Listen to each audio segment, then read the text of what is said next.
이번 2020 부산 비엔날레를 특정해서 말씀드리자면 작년 말부터 문학가들을 선정해서 부산으로 초청을 했습니다.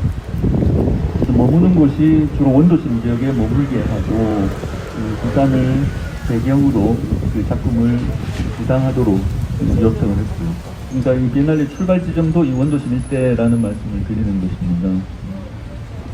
그래서 그 소설에 등장하는 그 공간들이나 지역들을 보면 아주 인근에 있는 특정 장소들도 많이 등장하고, 계단을 포함해서 우리가 있는 여기 이 장소를 포함해서 이 중국 경찰서 그리고 이 거리들 또 영도를 또 주제로 한 소설도 있었고요. 이번 전시를 압축해서 좀 이야기하자면 전시를 준비하는 과정에 대한 중요성, 그 다음에 부산 이렇게 좀 압축해 볼 수 있다라고, 부산을 좀 제대로 드러낼 수 있는, 또 거기에 소리를 만들어낼 수 있는 공간이 어딘가, 그렇게 해서 아마 이 원도심과 영도를 큰 범위 안에서 이제 선택하지 않았나라고 생각합니다. 부산 비엔날레가 11회째입니다. 개최하고 있는데, 그 중에 이제 기획자들이 여러 타입들이 있었는데, 기획자들이 본인이 이야기하고 싶어 하는 선명한 주제를 내고, 거기에 본인이 생각하고 있는 작가들을 구성해서 전시를 보여주는 그런 형태였는데, 몇몇 기획자, 감독 중에서 이걸 준비하는 과정이 더 중요하다. 그래서 이번에 앞서 말씀하신 문집은 작가들한테 제공되는 일종의 텍스트로 제공이 되었습니다. 이 감독 같은 경우는 그 전에 이제 많은 방문과 그 이해를 바탕으로 해서 그리고 약간 문학과들부터 해서 저보다도 더 많은 그 국내 작가들의 작품을 폭넓게 아우르고 문화권도 다양한 문화권을 아울러서 상당히 여러 밸런스들을 맞추려고 심한 성격이 보이는 아까 시민 참여를 상당히 좀 중요하게 생각했습니다. 그래서 일단 몇 가지만 소개를 드리면, 아까 말씀드린 문집을 시민의 목소리로 읽어주는 그 프로젝트가 있었습니다. 실제로 지금 홈페이지에 가면 그 오디오북이라는 이름으로 문집을 10개의 챕터를 시민의 목소리로 읽어주는 프로젝트가 있는데요. 이 경우도 동물동호가 아니라 시민 중에서 공모를 통해서 이제 분석을 했는데, 거기에 한 700여 명에 가까운 분들이 응모를 했습니다. 좀 깜짝 놀랐는데, 이게 그 정도로 많이 이렇게 본인 참여하고 싶은 분들이 많은 줄 몰랐는데, 그래서 그 중에서 시민을 통해서 선정된 분들이 지금 오디오북에 참여하고 계신데, 굉장히 프로페셔널하게 정말 전문가같이 이렇게 잘 해주셔서 저도 좀 놀랐습니다만, 아무튼 그런 방식으로 시민을 참여하도록 했고, 또 부산의 사운드를 공모를 받았습니다. 부산에 세웠던 소리를 시민들이 녹음을 해서 보내주셨고, 그것이 음악가들한테도 전달이 되어서 그 소리가 음악에 사용되기도 하고 참조가 되기도 했습니다. 그리고 또 향수, 부산의 향기를 또 받아서 그것과 연관된 부산의 그 향수를 또 만들기도 했었고, 그게 어쩌면 그 장르로 보더라도 문학에 관심 있는 분들이 책을 먼저 읽고 또 비엔날레에 이렇게 관심을 보일 수도 있고, 어쩌면 일반 시민도 그렇지만 장르적으로도 관심이 없었던 분야 혹은 관심이 있었던 분야의 분들이 조금 더 비엔날레에 결합하거나 관심을 갖도록 하는 지가 들었던 거예요. 그래서 예를 들어 개인적으로도 부산 사람으로서, 부산의 문화에 있는 사람으로서 좀 더 많은 사람들이 그 마지막 나눴던 그런 시도들, 화려한 팩트보다는 과정으로서 만들어졌던 이 소리에 대한 이야기들, 그리고 도시 여러 가지 이야기를 하셨지 않습니까? 문화, 음악, 그런 것들을 좀 같이 한 명이라도 더 전달될 수 있는 방법이 과연 뭘까?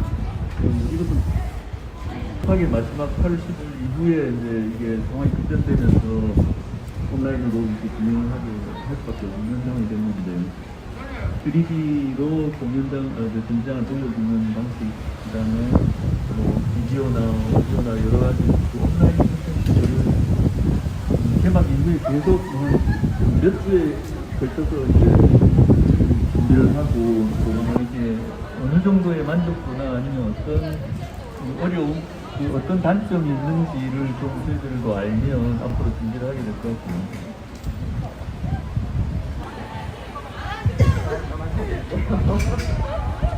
결국은 이 시대 때문에 이런저런 그걸 받으면서 온라인 공부 같은 것도 보게 되는데 진짜 좀 편차가 크다는 생각이 많이 들거든요. 정말 사실 떨어지고 이거 이럴 것 같으면 말라고 했나 싶은 그런 데도 있고 또 생각보다 진짜 돈을 많이 들이고 이런 경우는 꼭 현장에 못 가더라도 꽤 볼만한 그런 걸 보여준다는 생각도 좀 드는데 그게 조금씩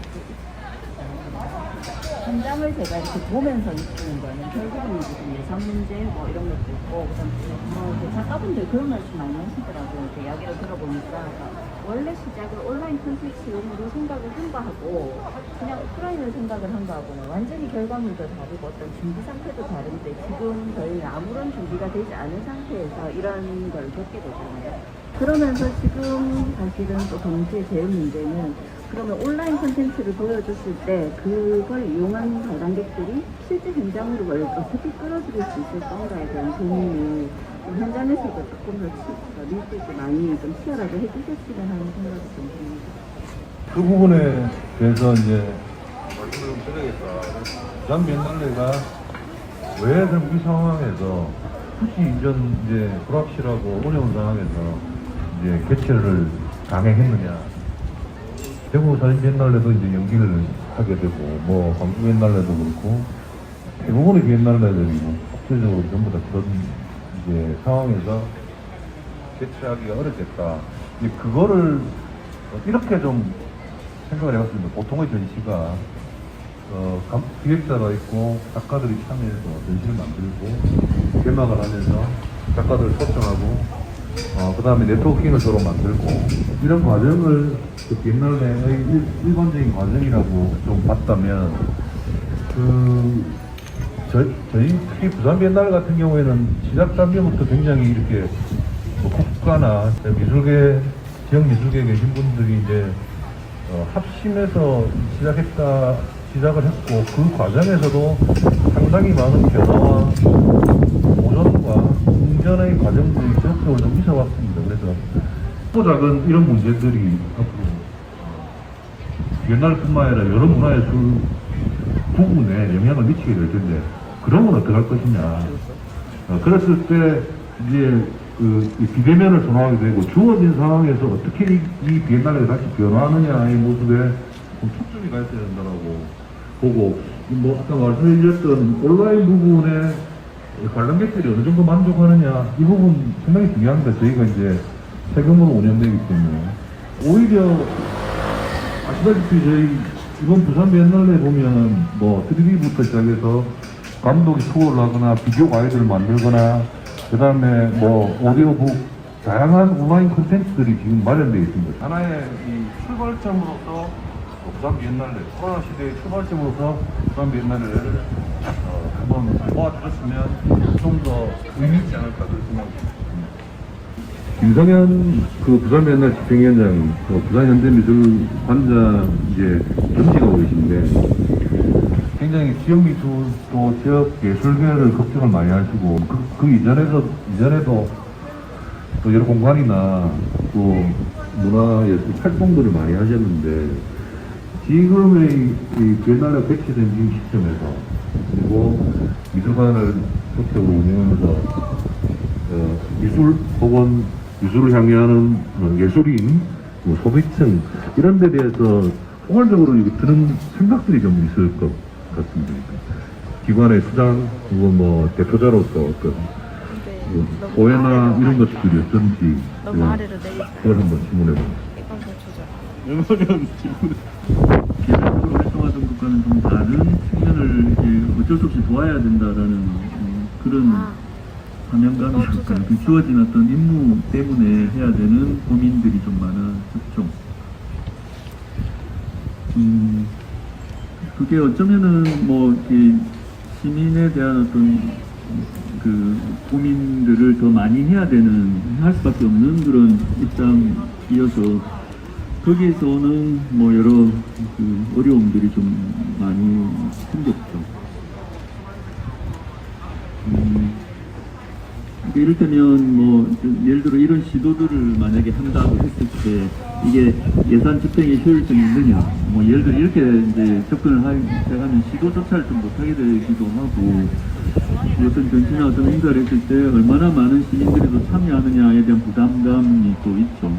그러니까 예를 들어 이번에 온라인 같은 경우도 아무도 그 걱정 안 하는지 모르겠지만 저는 과연 얼마나 많은 분들이 이렇게 접촉했을까 그 고민을 하게 되는 거죠. 이제 아까 말했던 그 의미나 이런 시도들을 통해서 또 다른 뭐 행사나 아니면 비엔날레들이 참조가 되고 하나의 어떤 사례로서 우리는 하겠다라는 어떤 방향성은 있었지만, 그럼에도 불구하고 조금 더 많은 분들이 참여해야 될 텐데 라는 고민이 항상 한편에 있습니다. 그래서 이것은 기관의 어떤 규모나 아니면 시민 참여의 어떤 그 규모하고도 연관이 있고, 그게 워낙에 그 영향력이 좀 크다는 생각을 좀 많이 하긴 했었습니다. 부담감만큼이나 그런 영향력이 크다는 거죠. 그러니까 지금같이 이렇게 아주 세포 어떤 조직처럼 이렇게 산발적인 어떤 행사들이 그런 활동들이 전 너무나 소중하고 중요하다고 지금까지 이제 피력을 했고 지원을 하고 활동을 했는데, 또 다른 측면에서 아주 큰 규모의 어떤 행사들이나 전시들도 그만큼 많은 또 그 시민들의 참여를 기대할 수 있기 때문에 이것 또한 상당히 중요한 지점이라는 생각을 했습니다. 그래서 그 두 개의 어떤 아까 규모의 문제도 있고 또는 예술성과 또 대중성과 뭐 여러 측면에서 어떤 균형이 가장 좀 고려돼야 될 대상으로 고민을 많이 하고 있는 것입니다. 그래서 어떤 면에서 보면 뭐 정말 하나 제대로 좋은 흥미로운 어떤 컨텐츠나 행사로 인해서 이런 아주 작은 단위의 어떤 행사까지도 관심을 갖게 하는 그런 역할을, 동맥적 큰 역할을 좀 할 수 있겠다라는, 긍정적으로 보면 그런 생각을 있고, 또한 반대로 이러한 아주 개별적인 활동들이 또 점점 더 큰 그 관심을 끌어내는데 아주 근원적인 역할을 한다라는 그 두 가지가 다 소중하다라고 생각하고 있습니다. 예. 민주생활들. 방금 집행위원장님 말씀하시는 과정에서도 나왔는데, 이게 이제 부산 비엔날레 항상 가지고 있는, 그 다음에 이제 공공의 자원들이 투입되었을 때 요구하게 되는 이 부분들. 근데 이제 미술일각에서는 그 비엔날레 약간 예술이 가져야 되는 모의 정체성들을 살려나가야 된다라는 것이고, 또 하나는 관람객들이 보지 않는 전시의 의미, 과연 있는가?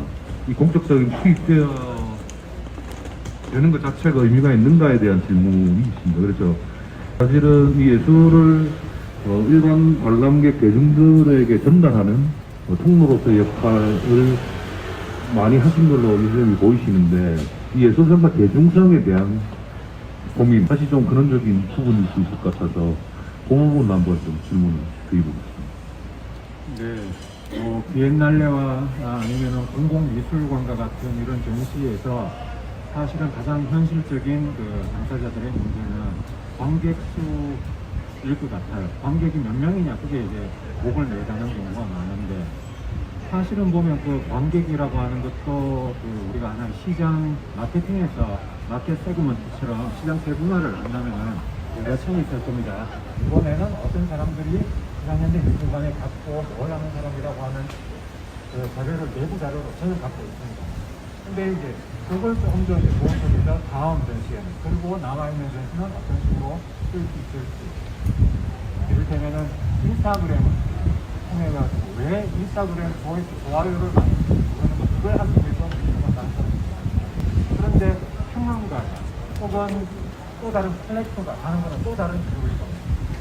그래서 원더스에서 담당하고 있는 장미진 코디네이터입니다.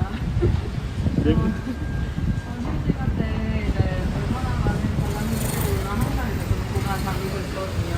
그래서 이제 어떠시던가요? 그러니까 사람들이 많이 오시던가요?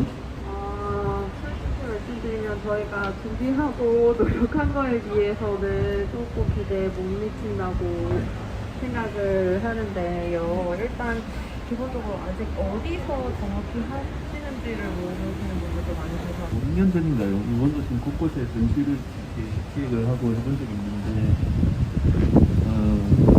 생각만큼 그 홍보나 아니면 언론에 나왔음에도 불구하고 이렇게 찾아다니거나 이거 꽤 많은 시간을 투입해야 그러한 경험이 이게 다른 지역에서도 있었기 때문에 실제로 추석 기간에 재작년 같은 경우는 추석에 수천 명, 뭐 4천, 5천 이렇게 이제 몰려서 주차 때문에 힘들었던 기억이 있는데, 너무 많은 분들이 와서 특별한 정치를 하거나 통제가 안 되거나 이런 상황이 없었을지 전혀 예측할 수가 없었는데, 실제로 많은 분들이 찾아오시거나 하진 않았다. 이게 다른 이후에 행사들의 어떤 참조가 되거나 저희들 스스로도 마찬가지지만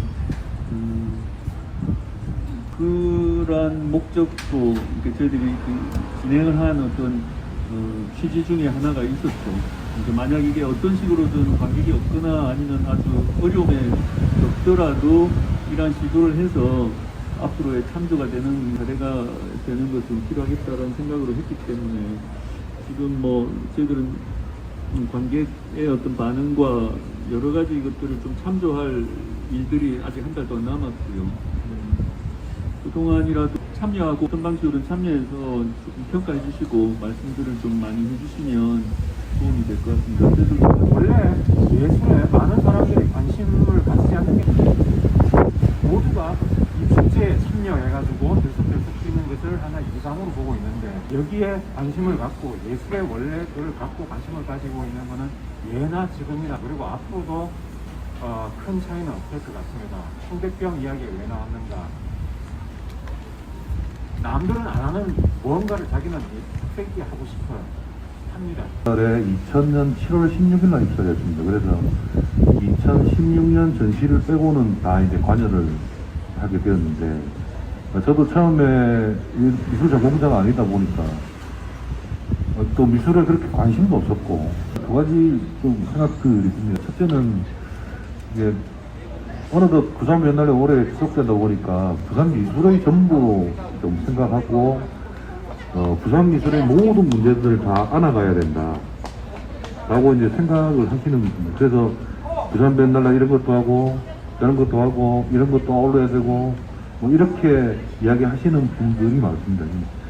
근데 뭐 어느 비엔날레도 그렇지만 부산 비엔날레도 그 여러 시합예술로 하든지 아니면 문화예술 전반으로 봤을 때도 한쪽 큰 스펙트럼의 하나일 뿐입니다. 그냥 하나의 전시고 그 전시의 특성대로 지금 저희가 하고 있어서 이걸 부산 비엔날레를 좀 더 옥죄지 말고 또 자연스럽게 놔두면 뭔가 더 많은 일들을 해낼 수 있을 것이다.